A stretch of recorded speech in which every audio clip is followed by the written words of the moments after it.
Oh, well, yes.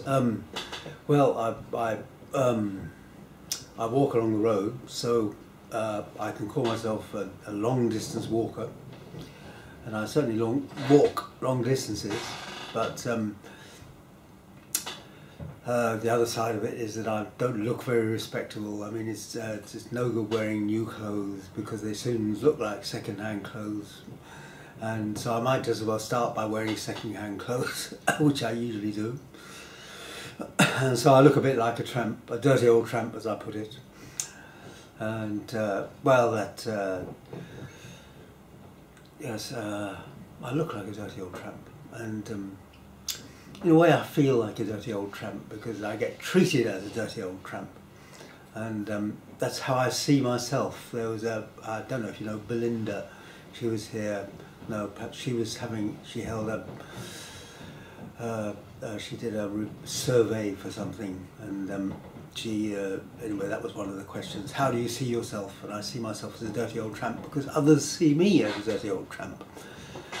And every now and then I get turfed out of museums and libraries and things like that, and asked to leave. Like this morning, I was sitting on the steps, not sleeping, but there is a notice there which says, by the church, St Mary's Church, there is a notice there which says, please do not sleep on the steps. And I take that to mean sleep overnight, which I think they do mean, to be frank, and I wasn't doing anything like that.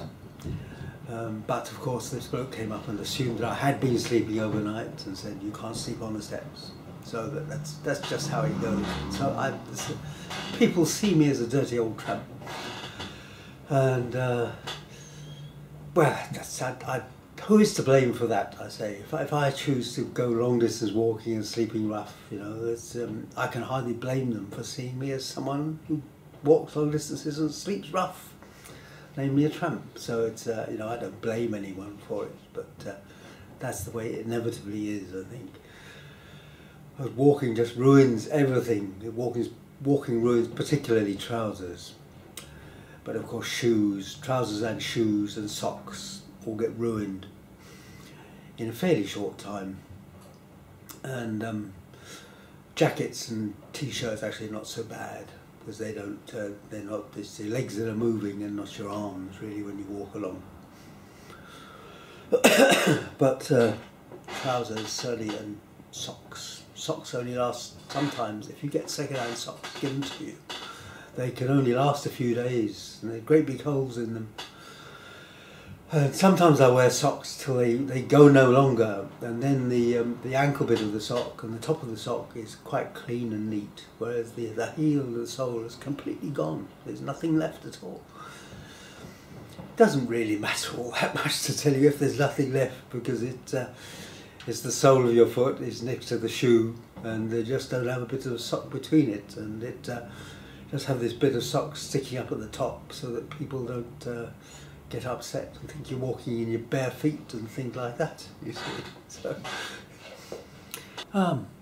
they started April '98 when Joe Kelly said to me, send these cars back to me, when I was going off walking to Berlin, actually at that time.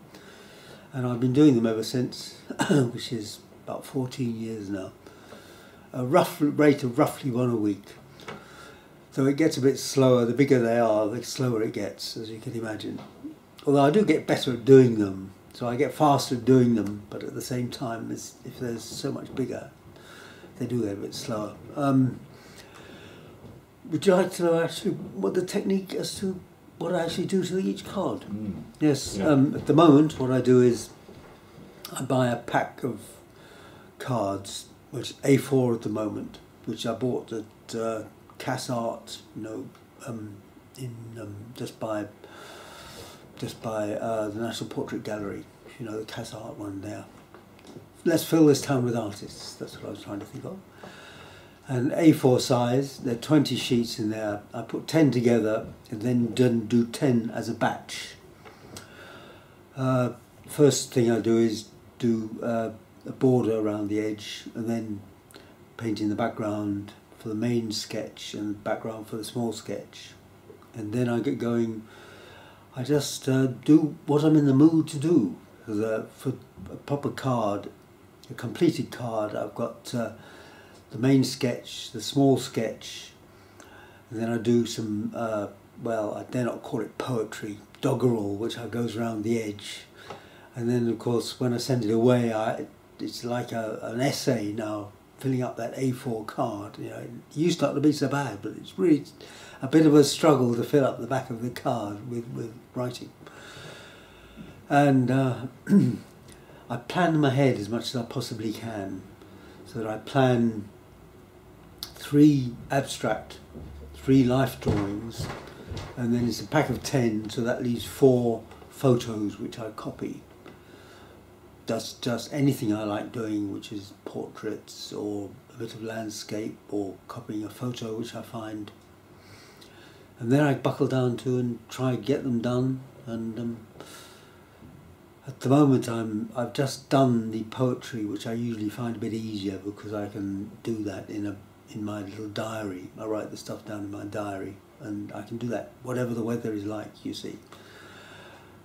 Actually painting is usually a bit more awkward because I've got to get out all my gear and then find somewhere where I can put down the card that I'm doing, or find some kind of easel or something like that to do the drawing.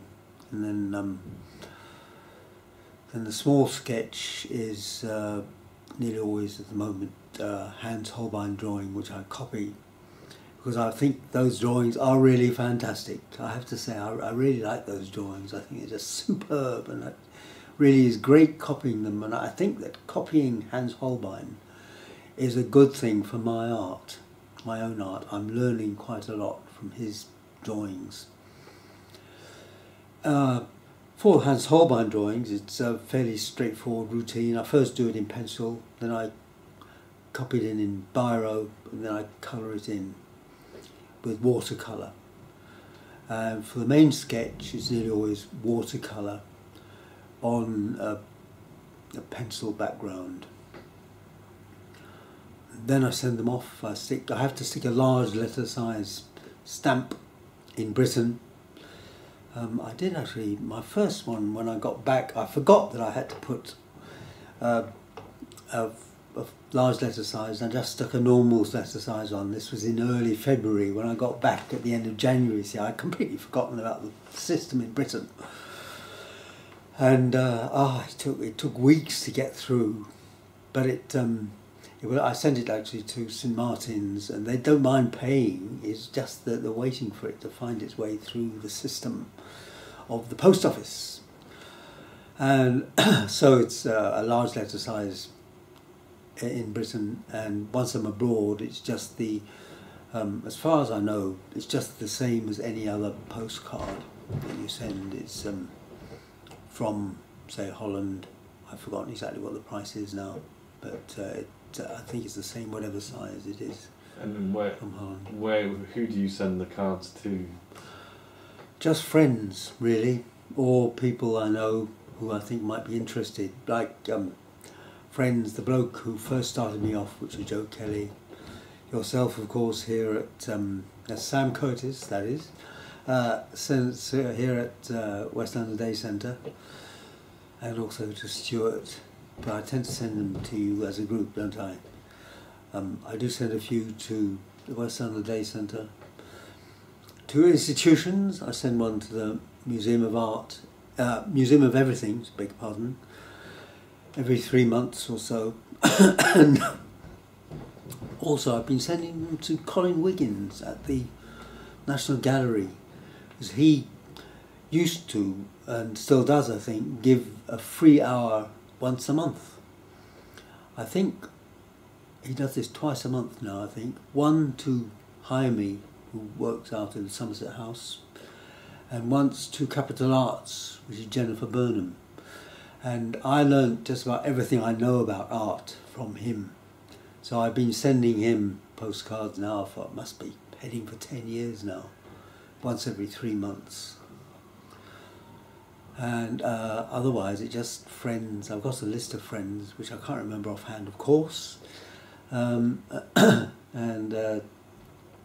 so about a dozen friends. Tony Hall is one, Cliff Price, you know, who used to run this place before it was refurbished. No, before it became the City of Westminster College. So what happens when you've sent them away? Can you talk about how you document them and onto Flickr? Can you talk about that? Yes, to get them onto Flickr, I take a flash photo usually.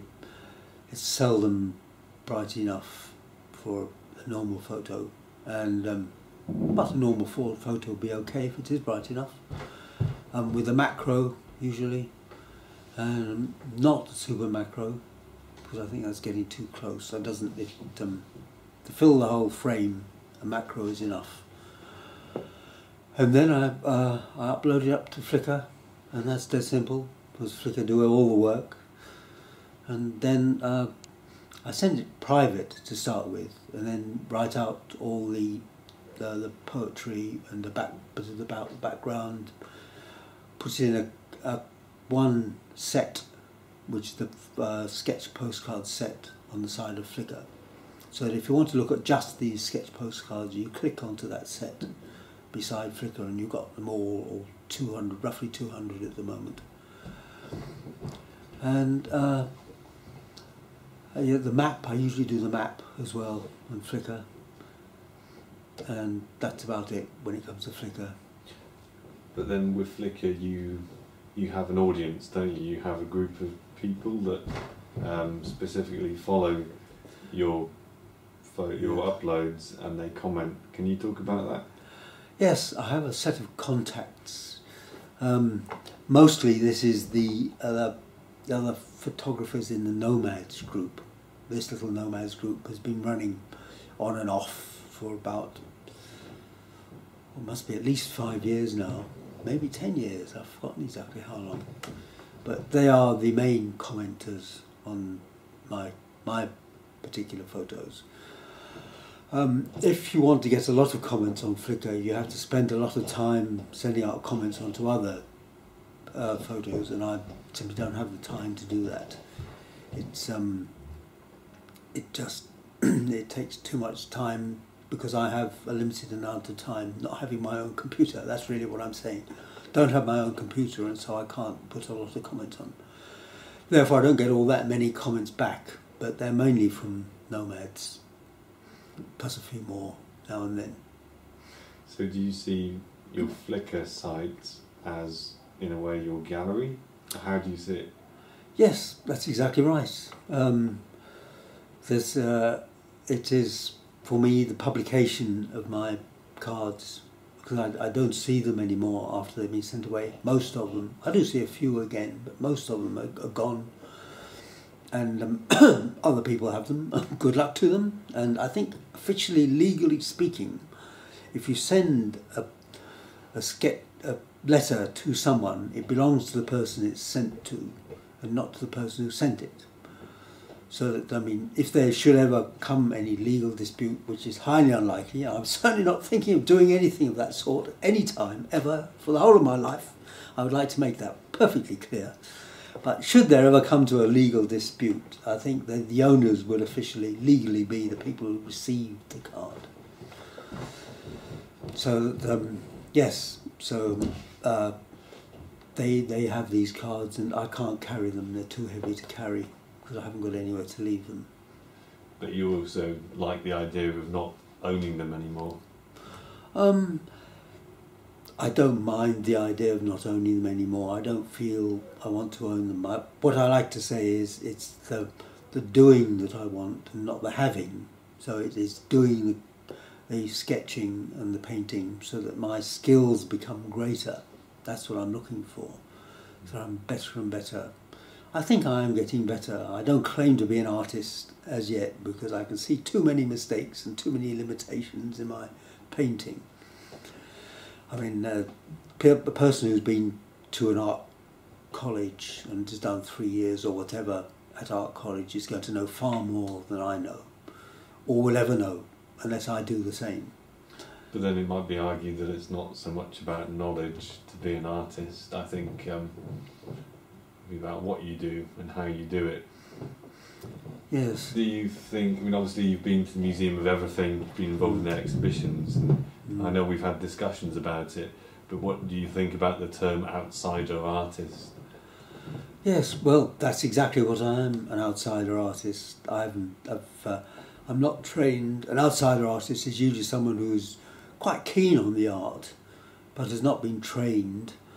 And some outsider arts do make a lot of money selling their art, but most don't. And they all do it just because it's fun. They like doing it, I think, outsider art. From what I've seen, that's what outsider art is. Yes. Yes, roughly speaking, I go walking for the warm half of the year, which is April till October. Last year I did stay out longer because I wanted to go to Holland for Christmas and New Year, and also Sinterklaas, St. Nicholas, which is a big Dutch holiday, giving presents holiday on the 5th of December. And I want to do that in Holland because I've never really done it in Holland before. And I am half Dutch. My mother was Dutch, although culturally I think I'm English, much more English than Dutch. As I like to say, my Dutch is not as good as my English, and nor is it as good as those who speak Dutch and live in Holland. But for someone who's really never lived in Holland, it's not too bad. I speak Dutch with a Dutch accent rather than an English accent. And so I like walking in Holland, and that's where I spent last year, and I'm hoping to spend this year, some of it anyway, in Holland. And I'm just brushing up on my Dutch. I have been in lots of places, walking in lots of places. I can give you a long list if you like. I've been in Britain, I've been to Hadrian's Wall, and walked up there along the canals. I went across to Wales and walked right around Wales and across the mid Wales, which was a lovely walk. There are two national walks there, I think. One is the Offa's Path, but there's also a national walk round mid Wales to Knighton, I think it is, in the east, to Machynlleth, or Machynlleth, as most of us say, and in the west. And that was a fantastic walk. I really enjoyed that. And I have also been to Norway. I've been to Norway, or Scandinavia I should say, 3 times now. 2002, 2004, 2008. And I'm thinking of going back again sometime. I don't know exactly when. Yes, I am actually over 65 now and retired, and so I'm getting a pension. And so I'm thinking of going on a cruise. The cruise I'm thinking of is, hope I didn't kick the tripod there. The cruise I'm thinking of is what they call Hurtigruten in Norway, and it's the ferry which runs up the west coast of Norway from Bergen in the south right up to the North Cape, Nordkapp they call it, I think, to Kirkenes, which is right on the border with Russia. And then they turn around and go back, and the whole round trip takes 11 days. And in summer it's fantastic because you see all the fjords, and in winter it's fantastic because you can hope to see the northern lights and the midnight, yes, not the midnight sun, but the midnight moon, if that's what midday moon is what I'm trying to say. And the midnight sun in summer and the midday moon in winter. So that's another thing I would like to do. So with your art, do you want an audience for your artwork? When I started off, I thought, no, I'm simply not good enough to even think about having an audience. I think I've got a bit better over the years, and people seem to like the cards. And that is my audience, really. It's people who like receiving the cards and say thank you very much for them. I've never really had any offer of money for them yet, but who knows, maybe one day, you know, if I get £100, £500, that would be quite nice. I haven't really done them on commission, and if I was commissioned, I'd have to start thinking a bit seriously about getting them done within a given time, whereas at the moment I just do them as soon as I can. and I look for times when I can do them. You see, it's because I really lack motivation. If I'm at a set, organised art group or something like that, that makes me sit down and do work for, say, an hour or 2 hours. I mean, I go to St Martin's Monday and Wednesday and get 2 hours work each day, and I'm, as I've told them myself, I do this for the motivation it gives me. It settles me down and makes me do 2 hours work. Whereas I went on, they actually run from Monday to Thursday at St Martin's, and last week I went also on Thursday, but it's usually twice a week. Of course, you have your art group down here, or used to have, and maybe will still have. And I could actually do art upstairs on Friday mornings, couldn't I? Yeah. So you have the art group there, and then Karen does another art group in the canteen, so I usually go there as well. And I grab at these chances to motivate myself to settle down and do some work. The time and the space. Yes. Yeah. Yeah. You going back, because I know we had so many exhibitions. We had a biography that Ishmael wrote. Yes. And it explains a bit more about how you started and how you used to live in London, and you had a job and a flat and that kind of thing, and how you perhaps made a life choice. Do you want to talk about that a little bit? Yes, I hope I'm willing to answer every question you wish to ask, and I'll do my best to give it a good answer. And yes, I used to be a responsible citizen, going 9 to 5 to work. Actually, not always 9 to 5, but anyway, a day's work. It wasn't actually the last job I did was not actually a job I would willingly do. It was to pay the rent. As I always like to say about this job, it was doing picking work in a warehouse. And as I always like to say, there was nothing at all wrong with the job. In fact, the job was well run. The management were good, the foreman was good, the blokes were good, with one or two exceptions. But of course, you can't get on with everyone. And so I've got nothing against the job. It was just me, really. I didn't like the job. I wasn't right for the job, and the job was not right for me. And I did actually leave the job, officially speaking, but I think I jumped before I was pushed. This brings us to the year 1989, and what I usually say is that in 1989 I found that I had failed at everything I'd ever wanted to do, more or less. And so I thought I must do something I want to do, and the first thing I did was walk to Gibraltar, actually, which was a very nice walk. And more or less I've been walking ever since. I can tell you a bit more about that walk to Gibraltar if you like. Wow, yeah, yes. Well, I started in May of '89 and got the ferry from Newhaven, Dieppe, and then walked down the west side of France, down to the Pyrenees, and the Pyrenees don't go down to the sea, and so I walked across round the shore of France, round the shore of Spain, northern shore of Spain, and across the northern shore, which is San Sebastian, I think, which is a Basque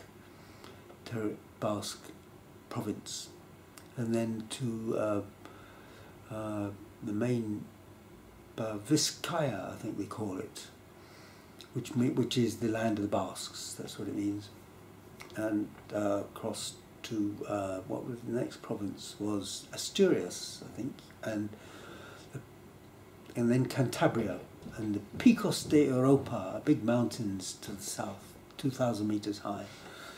And it was really wonderful walking along along the shore, the shore with the Bay of Biscay to the north, and these big mountains on the skyline, I should say. We're not in the foothills, on the skyline, and over that actually goes the Camino de Santiago. If you know the Camino de Santiago, it's the pilgrimage to Santiago de Compostela.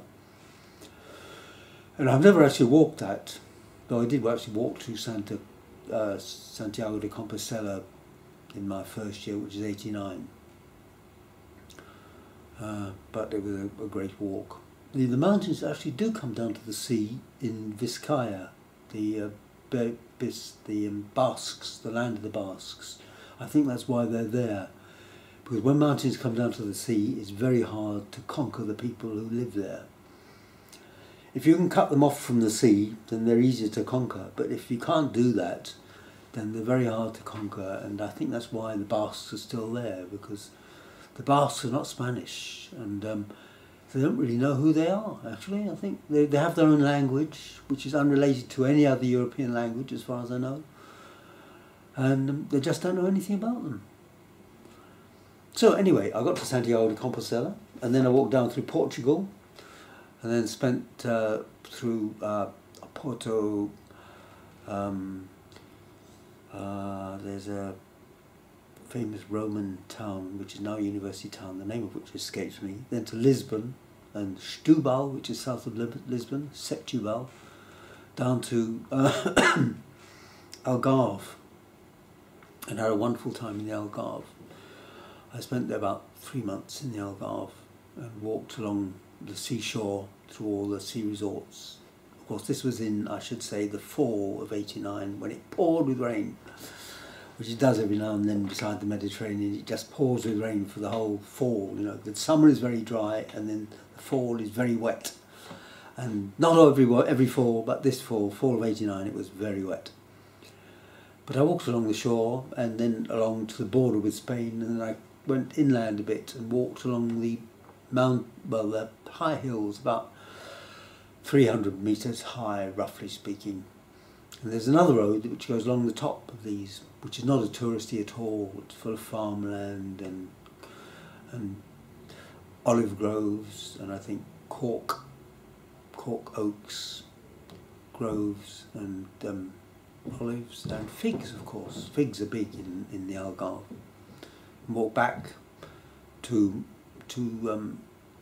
which is Cabo São Vicente, which is the farthest southwest point of Portugal, sticking out into the Atlantic. And then walk back through the Algarve to Spain, and then down to Gibraltar, through Spain, Sevilla. I didn't go to Cadiz. I've never been to Cadiz. I would very much like to go to Cadiz, but I'm afraid I'm always walking past places I really want to go and see, because there simply isn't enough time.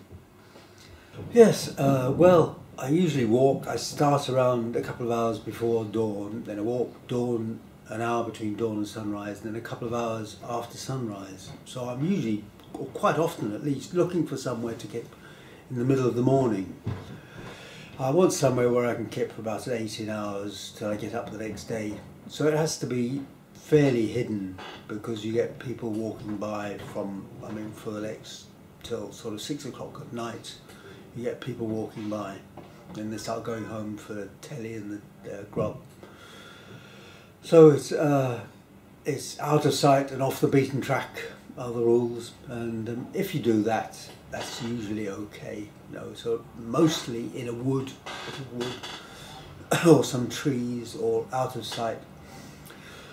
It's surprising, sometimes you can be in a fairly open wood and you can be seen from the road, and other times it's just a tree or two that happen to be rightly angled and you can't be seen from anywhere. The aim is just to be out of sight, really, and once you're out of sight, people don't bother about you. Out of sight, out of mind, as they say. And as for food, the main thing is that it should not go off quickly, because I can sometimes have food for a week, in extreme cases even for several weeks. So I try to have a good mix of protein, carbohydrate and fat. The fat is the calories. So for fat I go for margarine usually. Never fat margarine light, because that's been watered down, always full fat. And for carbohydrates and protein, I try to get what's it called, flour, but not your normal white full grain flour, which has fibre in it as well, which is always a good thing. I'd say not having fibre is a bad thing. Having a bit of fibre in there means that everything runs smoothly. If you don't have fibre in there, it can become rather hard and lumpy. I won't go into any more murky details than that. And vitamins nearly has to be usually fresh food of some kind. And you do get vitamins in bread, I think, and I'm sure there are vitamins in flour. But fresh food is better, so I tend to, if there's any fruit lying around, I go for that. In the season, apple trees, pear trees, blackberries, you name it. Out of season in the winter. Dried fruit sometimes. Dried fruit seems to go quite well. And apple cores, I pick up apple cores because they tend to be lying around in the winter. And you do get some things that last through the winter. Crab apples. You'd be surprised. I've eaten crab apples in January. And you get a tree with a load of crab apples that have fallen off it, and something like half or 2/3 are too rotten to eat. But there are quite a few crab apples which are eatable, and because they've had time to ripen, they're not too sour to eat. They're almost like ripe fruit. I think, some members of the rose family, they do ripen after they've dropped off the tree. Pears particularly, but also these crab apples seem to do the same. And also I have, for breakfast in the morning, I get spaghetti and then soak it overnight. And that's a good start because that's carbohydrate, slow release energy. And that's what I really need over a walk, because sugar is very nice for half an hour or so, but if you're walking for a few hours, you really need slow release carbohydrates. And I get that from flour and from spaghetti, which is just wheat really. But lots of other things of that kind, of like flour or rolled oats or anything bagged with dried vegetable or dried cereal, really, I should say. Muesli is also good. So that's the stuff I normally carry with me. As for food in general, I just pick up anything I can find. And if there's an emergency, I can always go to a shop and buy some food, or go to McDonald's, which is a last resort. But I do go to McDonald's now and then, especially if it's raining. And yes, a little useless bit of information. It's quite hard to get hot chocolate in McDonald's. Sometimes they just refuse to serve it. It's on the menu, but they say it's it's off. You make your art, would you say? Reasons? Oh, yes. I like doing it, really. And it's easy to carry.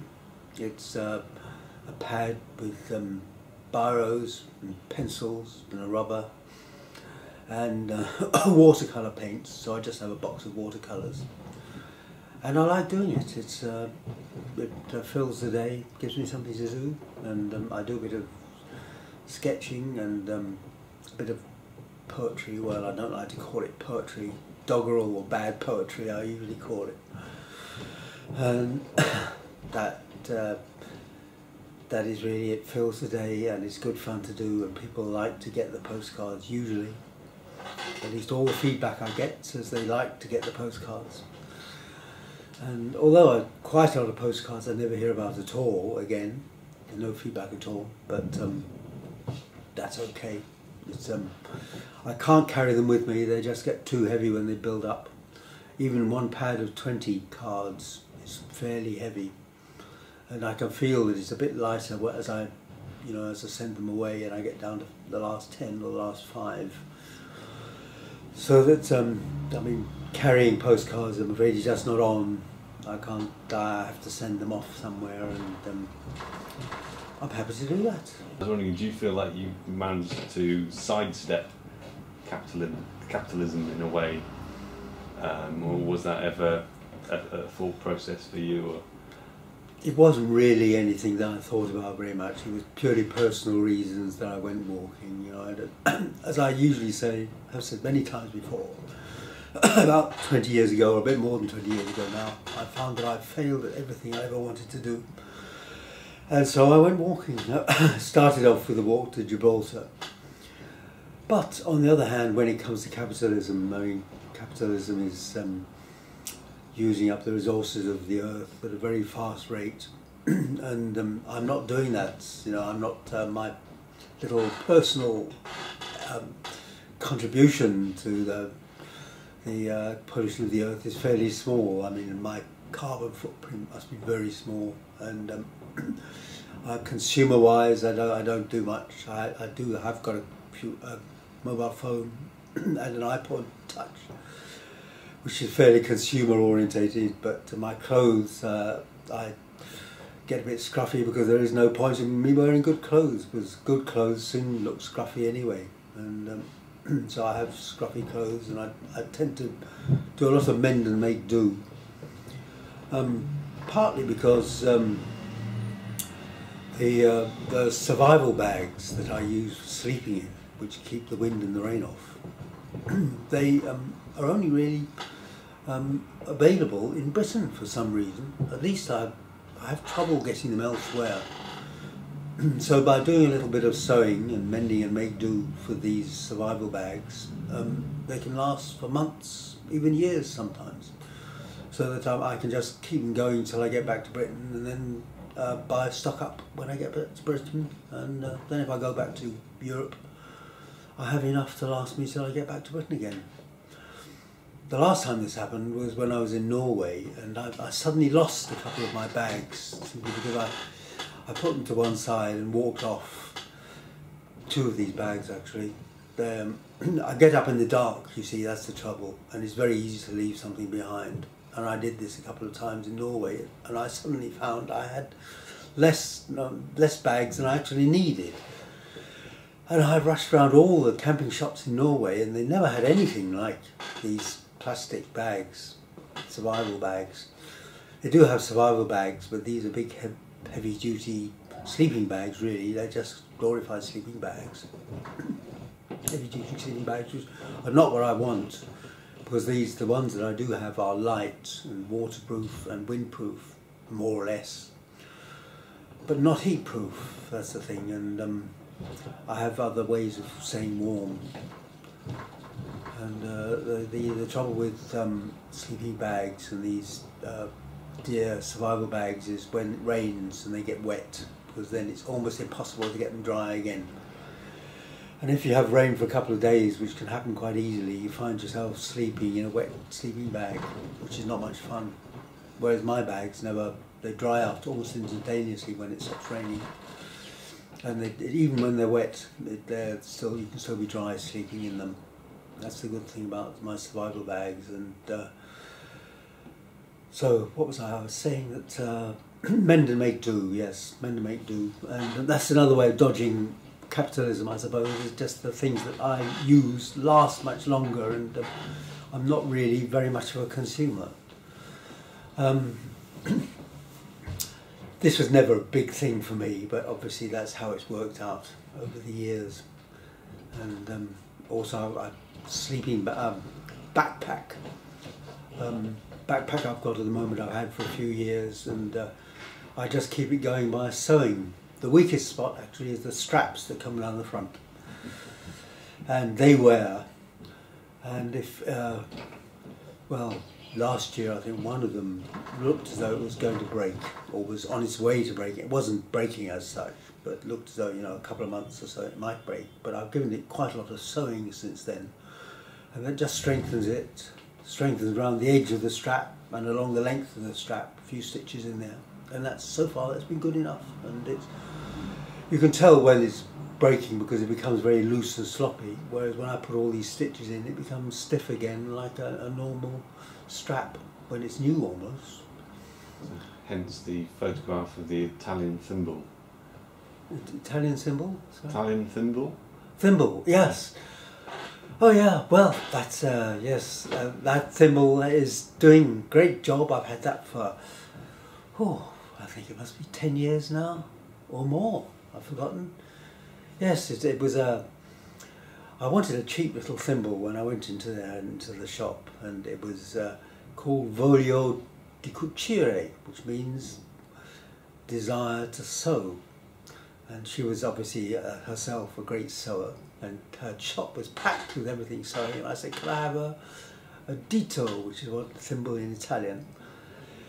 And she frogged me this dearest thing she could get hold of, and I bought it anyway. But it really is a very good thimble. It will last longer than me, you know. As long as I don't lose it, it will still be going strong when I'm dead and buried. So it's a really good thimble. Who do you make your art for? Is it for you? Is it for the nomads? Or is it for a wide audience? I don't know. We did go for a bit last time, but I don't remember that question actually. No, not in so many words. Maybe we talked around that subject, but I find it does help to be thinking of someone, because of someone else that I'm going to send it to, because that it makes writing the card a lot easier at the back, and it gives me a bit of motivation for drawing. And yes, particularly there are a few friends that I send it to, like yourself, and it helps to think of someone that you're writing it to and that you're drawing it for. But really I do it for myself, I suppose, is the main thing. I do it because I like it, and it's I can get one out usually at a rate of about one a week, though I'm doing them A4 size, which is the first time I've done A4 size. I'm not even sure they go through the post yet. I think one has gone through the post. I've sent 2 through the post. One has got there, and I'm not sure about the other one yet. But I will find out, and it doesn't really matter anyway, because as I say, I'm really doing them for myself, and as I like to put it, I paint for the doing and not for the having, because I don't want to keep the postcards once I've done them. I'm quite happy to send them off. I do it to gain a little skill and have a bit of fun, and to pass the time in a good way that keeps me happy. So, to summarise, I do them really for myself, but it helps to have someone in mind that I'm sending it to, especially with the writing. Well, I have thought about this before, and even before I started walking I was thinking about this, and I decided that, you know, if I won the lottery, that would probably influence me. So the question is, if you win the lottery you get £1 million, how low am I willing to go before it, you know, I say, will not influence me? And the figure is usually, I think to myself, is something like £500,000, because with that you can buy and maintain a house, and from the interest you can then live off it. And I'm sure you can buy a smaller house for less than £500,000, but as a round figure, that's what I was thinking of, £500,000. £500,000 these days, of course, is not what it was once upon a time. Once upon a time it was a great deal of money. These days there are lots of millionaires, and most businessmen, I think, are probably millionaires these days. And yeah, that's if I have to quote a figure, that's what it would be. And so I'm not expecting to change my lifestyle, or to wish to change my lifestyle very much. And I do like walking a lot. I've always said that if I get a job, it would have to be a job that was better than walking.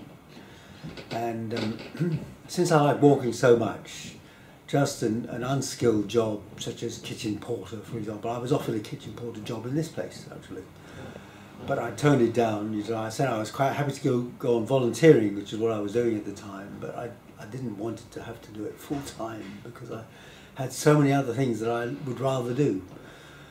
If I get a proper job, like a skilled job in computing or engineering or something like that, of course I would think very hard about that, and probably would take it, actually. It would have to be a pretty bad computing or engineering job for me to turn it down. But I haven't been offered such a job, and so I do what I like doing very much, which is walking and seeing lots of places around Europe, and particularly Holland, because I speak a bit of Dutch, And as I always say, not as well as English, nor as well as the Dutch themselves, but I speak it fairly well, and I speak with a Dutch accent.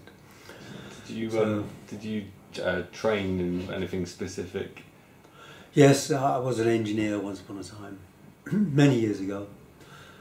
Not anymore, I need hardly say. But if someone offered me an engineering job, I would probably take it.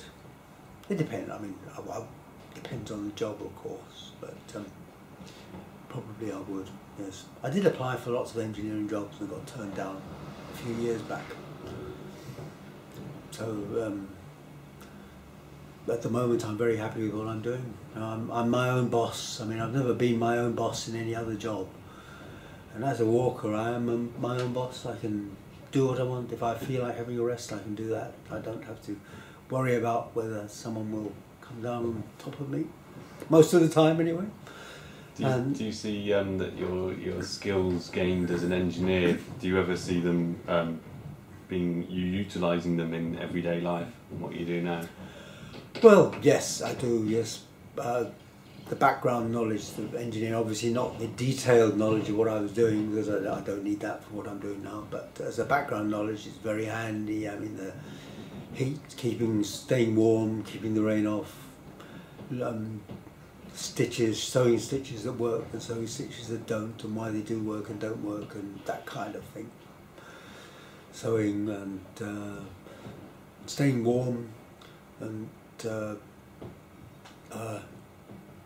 my design of, if I can that's putting it too strongly, the way I put together my bits of plastic, because they start with house insulation, but that goes on the top because they are brittle, actually quite brittle. You'd be surprised how brittle they are, and if you lie on a stone, they snap. So underneath I've got some polystyrene which doesn't snap, but the stone just digs into it. I've got some, soft packing stuff, and then tied together with string, and that really does work. It amazes me, even when these break, the string holds them all together and it does the job that's needed from it, because it only has to take a force between me and the ground, which is well, gravity, the direction of gravity, so that the insulation is at right angles to gravity, and there is nothing to make it break, really. What I mean is the insulation is flattened on the ground, and the forces are at right angles to the insulation, so it doesn't break. I've had it for years. I have the same bit of insulation for years, and it just never breaks. How far does it? How long does it cover? Just the back, or the insulation? When I'm sleeping. I have 5 blocks. The main block is for the chest. Then I have a smaller block for the hips, the knees and the feet, and also a pillow for the head. So that makes a total of 5 blocks. 1 big one and 4 small ones, you might say. And for carrying, I have the main one on the backpack, tied on the backpack. That's probably the one you're thinking of. And then the other 4 are spread around the bags that I carry, because they are light and bulky. And light and bulky things don't go very well in the backpack because they take up a lot of space, and the backpack is where you can carry weight easiest. So I put the the small heavy stuff goes in the backpack, like food and then my survival bags and stuff like that for staying warm, clothes. Whereas the insulation goes in the handbags where I carry the light bulky stuff.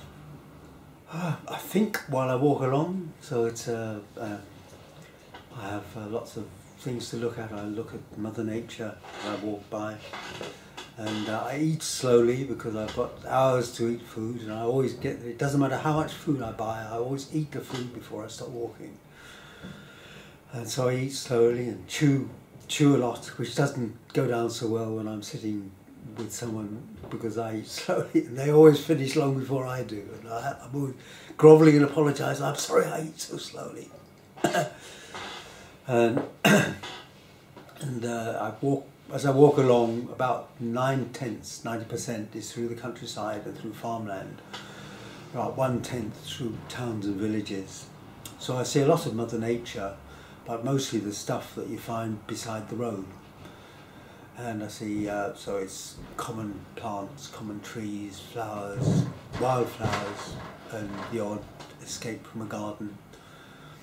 And then of course next, the farmland, you see all the crops, which are mostly corn, wheat,